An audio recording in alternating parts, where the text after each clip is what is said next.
জগৎ বড়ই বিচিত্র। বিভিন্ন রোগ নিরাময় এবং তা প্রতিরোধে আদিকাল থেকেই অত্যন্ত কার্যকরী ভূমিকা রাখছে উদ্ভিদ। যে সকল উদ্ভিদ রোগ নিরাময়ে বিশেষ ভূমিকা রাখছে তার মধ্যে আকন্দ অন্যতম। মাঝারি ধরনের ঝোপ জাতীয় এক উদ্ভিদ, লম্বায় ৮ থেকে ৭ ফুট পর্যন্ত লম্বা এক প্রকার ঔষধি গাছ। গাছের ছাল ধূসর বর্ণের এবং কাণ্ড শক্ত ও কচি ডাল লোমযুক্ত। ঔষধি গুণাগুণ সম্পন্ন গাছটির নামই আকন্দ। পাতা ৪ থেকে ৮ ইঞ্চি লম্বা, উপরিভাগ মসৃণ এবং নিচের দিক তুলোর ন্যায়।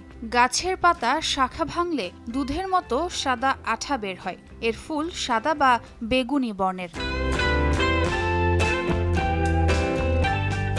বাংলাদেশের বিভিন্ন অঞ্চলে আছে এই ঔষধি গাছটি, তবে এর উপকারিতা এবং ঔষধি গুণাগুণ সম্পর্কে অনেকেরই ধারণা কম। আকন্দ চুলের রোগ এবং ব্যথা নাশে বিশেষ কার্যকরী।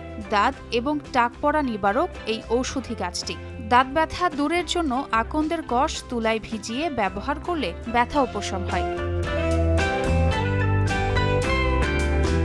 বাতের ব্যথা এবং ফোলা দূর করতেও আকন্দ অত্যন্ত কার্যকরী। আকন্দ পাতা ও হলুদের তৈরি বড়ি পাণ্ডুরোগ নিরাময় করে। বায়ুনাশক, কুষ্ঠ, পাকস্থলীর ব্যথা নিরাময় ও হজম সমস্যা সমাধানে বিশেষ ভূমিকা রাখে আকন্দ। তাছাড়া হাঁপানি, অম্ল রোগের জন্য আকন্দ বেশ উপকারী। বুকে সর্দি বসে গেলে আকন্দ পাতার রস ব্যবহার হতে পারে বিশেষ ফলদায়ক। আকন্দ পাতার সোজা দিকে সরিষার তেল মাখিয়ে পাতাটি অল্প গরম করে পেটের ওপর রাখলে পেট কামড়ানো বা পেট জ্বালা বন্ধ হয়ে যায়।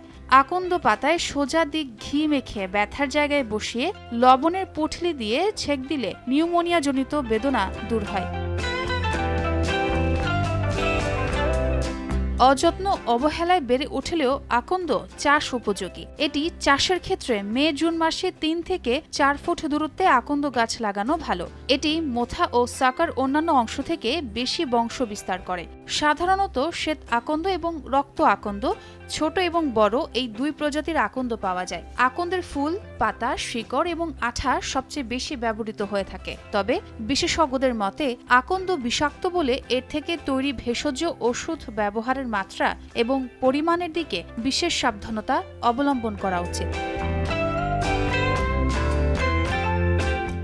ছোঁয়া খন্দকার, সময় সংবাদ।